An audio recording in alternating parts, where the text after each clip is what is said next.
បាទជំរាបសួរពុកម៉ែបងប្អូនទាំងអស់គ្នាបាទសូមអញ្ជើញទៅទស្សនាទូកចំនួនមួយគូនេះបាទគឺជាការប្រកួតរវាងបាទខ្សែទឹកខាងក្នុងដែលមានឯកសណ្ឋានពណ៌ស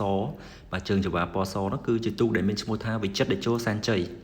បាទទូកនេះគឺស្ថិតនៅក្នុងវត្តកោះចរាមបាទឃុំកោះចរាមស្រុកខ្សាច់កដាខេត្តកដាល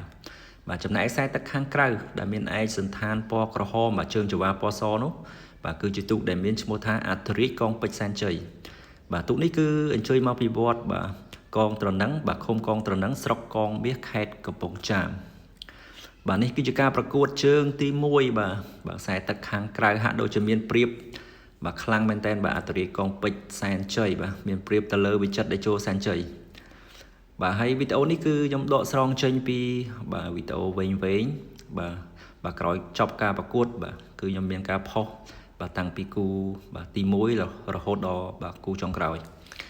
បាទឥឡូវចិត្តដល់ទីព្រាត់នេះបាទឃើញថាខ្សែទឹកខាងក្រៅបាទអធិរាជកងពេជ្រសែនជ័យបាទមានព្រៀបខ្លាំងមែនតែនបាទសម្រាប់ជើងទី1នេះបាទទូកនេះប្រហែលជាដាច់បាទអ្នកកងមាសបាទកំពង់ចាមបាទឥឡូវមកដល់ទីព្រាត់បាទខ្សែទឹកខាងក្រៅបាទដាច់បាទវិចិត្រតេជោសែនជ័យបាទចាញ់ព្រៀបទៅលើអធិរាជកងពេជ្រសែនជ័យនៅក្នុងជើងទី1នេះបាទឥឡូវយើងផ្លាស់ប្ដូរខ្សែទឹកនៅក្នុងជើងទី2បាទវិចិត្រតេជោសែនជ័យផ្លាស់ទៅនៅខ្សែទឹកខាងក្រៅបាទមានឯកសណ្ឋានពណ៌សបាទចំណែកខ្សែទឹកខាងក្នុងបាទអធិរាជកងពេជ្រសែនជ័យបាទផ្លាស់មកនៅខ្សែទឹកខាងក្នុងវិញបាទទូកនេះប្រកៀកប្រកាត់គ្នាទេក្នុងជើងទី2បាទសម្រាប់ទូកអធិរាជកងពេជ្រសែនជ័យនេះបាទទូកដូចជាទូកថ្មីឆ្នាំ2025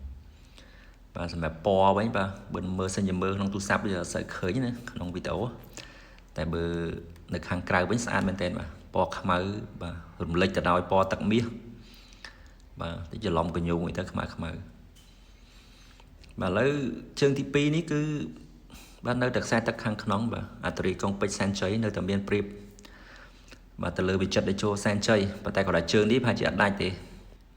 បាទទូកនេះអាចនិយាយបានថាមកកោះតពួកបាទសម្រាប់ជើងទី2នេះបាទឥឡូវមកដល់ទីព្រាត់បាទអធិរាជកងពេជ្រសែនជ័យបាទនៅតែទទួលជ័យជំនះបាទនៅក្នុងជើងទី2នេះ